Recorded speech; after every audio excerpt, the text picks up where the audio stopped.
On to module 5, dealing with schedules. So schedules should be a pain-free, headache-free process, and it was one of the most painful things we had to deal with at the beginning. When you get past a sort of chatting team size of maybe 10 to 12 chatters, and they're working on 3 or 4 different creators, super painful to organize. And so we originally started off in WhatsApp or Telegram groups trying to organize schedules.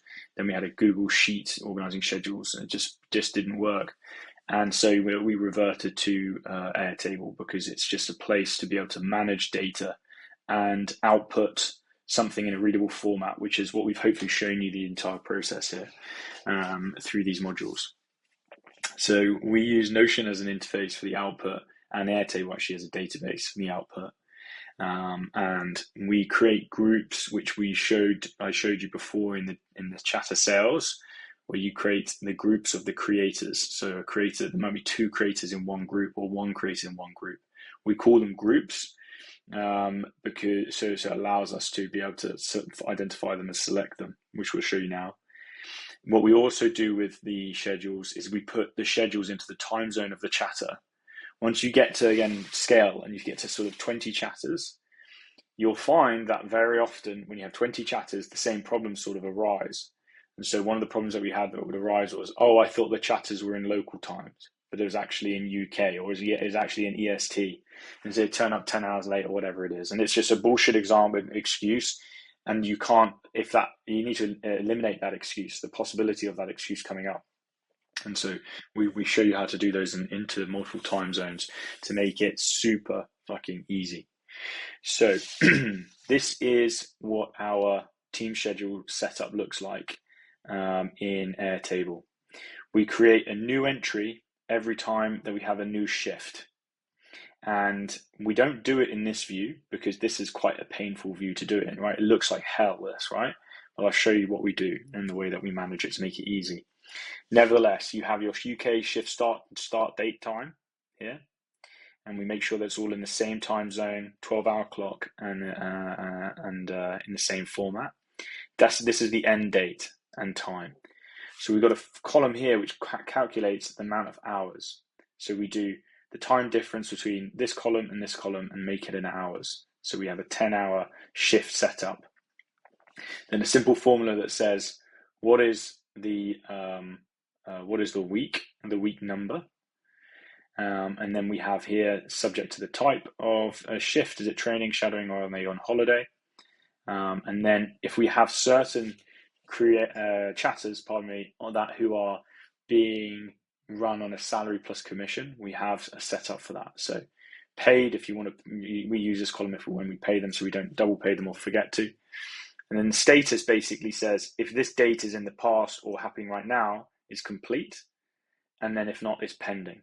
So if we put one in here for 30th, one second,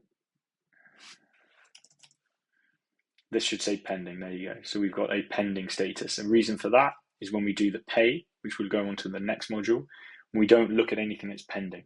And when we have on our dashboards, what are we due to pay out to the team? We don't have anything that's pending because it's not happened yet. So let's delete that. And we put notes if you want to get fancy and add some notes to different shifts. We don't find too much use there. Then we've got our hourly cost. So the hourly cost looks up the team member and looks up to see if there is an attributable cost per hour to that chatter. So if you've got an hourly salary, 03005, for example, team schedules, you'll see it here, 353. And then we multiply the hours by that amount to work out the hourly wage. And it's all automatic. So if we know that chatter one's working, this will just calculate itself. And then if it says complete, we know we need to pay that person. So one of the big benefits of running this system is that when you go past 10 or 20 chatters, you don't want to have to think about am I calculating their pay correctly? If it takes you a couple of hours to do, you're doing it wrong, right? Organizing the pay of the commissions and the hours for a team of 20, if done manually, could take half a day. That is very valuable time which you need to spend elsewhere.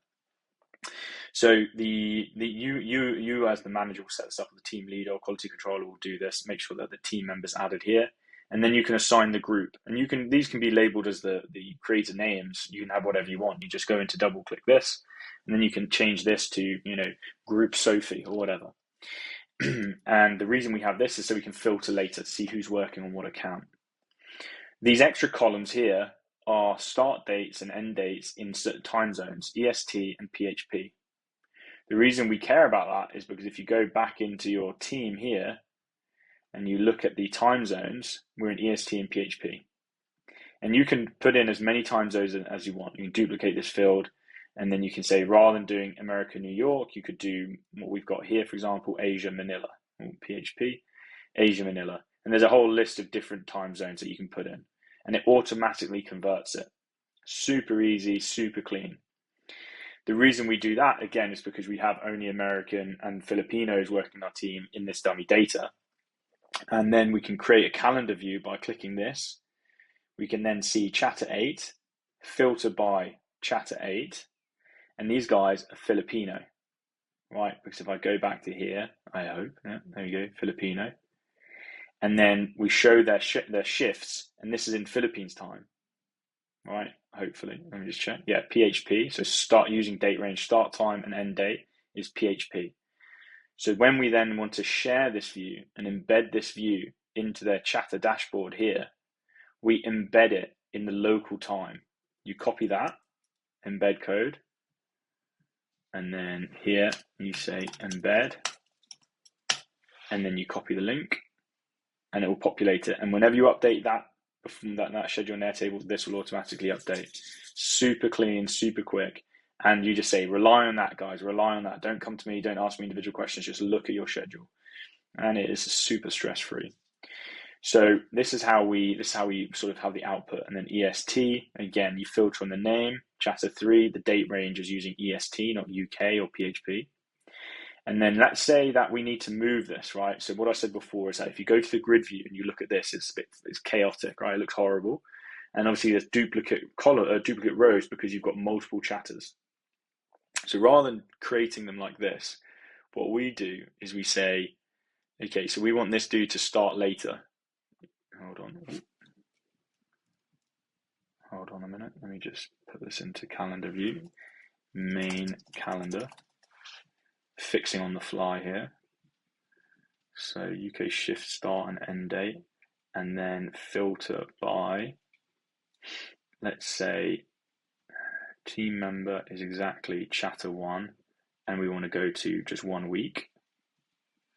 Let's go to where the shifts are. So this should work now. There we go. So then you can just basically, if you want to move stuff around, this guy should work later. We drag it like that. The reason why you couldn't do that, I'll just press Control Z then to undo. The reason why you couldn't do it here is because the date range is not using the main column here. I think that's why. So you can't move this around because I'm basically I'm filtering on a view that is not the driver column. So let's just drag this calendar to the top. There we go. And then you can move it like this, and that will be reflected in here. That will change these, and it will change the chatters here as well, calendar views. And so this is a really nice view for us. So let's say we want to, this guy's got to work on a Thursday. We just say duplicate and we drag it over. And then here as well, what you can do one step further is customize the labels. So I want to see what chatting group he's working in. So if he's working in group 1 and 2, here I can say, well, actually he's going to work in group 3 that day. And then it's changed it to group 3. And so super helpful. Now you wouldn't really want to do that because then you've got to change all the access and everything. So you really want to set this and forget it. That's the beautiful thing about this. What we do as well is we normally set up the schedule for 3 weeks in advance. Every Monday, we do another week, 3 weeks from now.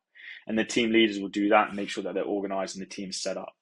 So that you're setting this stuff up so you as the agency, the manager, CEO, whatever you want to call yourself, can take a back seat and have confidence that you should just need to check on stuff because the systems in place are very secure.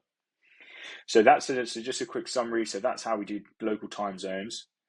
Whenever you have a calendar here as well, if this person earns a salary amount, let's have a look. So $3, it will automatically calculate it for you. And it will be summarized in the team pay view, which we'll talk about later. So local time, this only includes UK, but you can change this to US. You can do whatever you want here. Again, here to help if people need help with that. And then super straightforward. You've got the chatter, the chatting group, and then this is the output. So what we love to look at as well is not only this, and again, if you the end goal as the manager of this, your setup and your agency, is to actually look at this view here. And this is the interface. So you click interfaces here, and then you go to schedules, and you can see it, but this is a nicer view. So again, this almost looks a bit chaotic, right? I'm looking at the week, what the fuck's going on here, all of these different groups. You filter and you say, I want to know who is working on chatting group 1 and 2. Great. So chatter 2 is working from 3 a.m. to 1 p.m.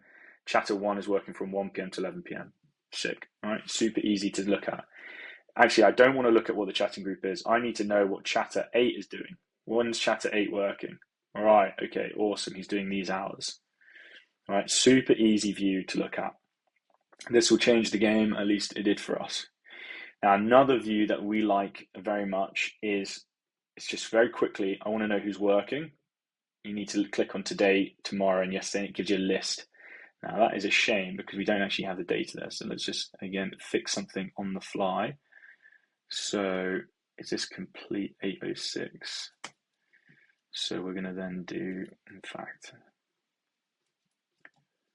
copy, expand the table, and then this is going to be 21.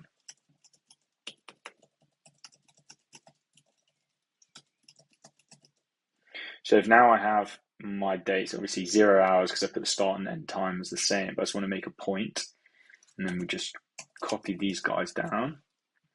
If I then go into my schedule today, I've just got a nice easy list, right? Who's working today? Right? These 5 chatters are working.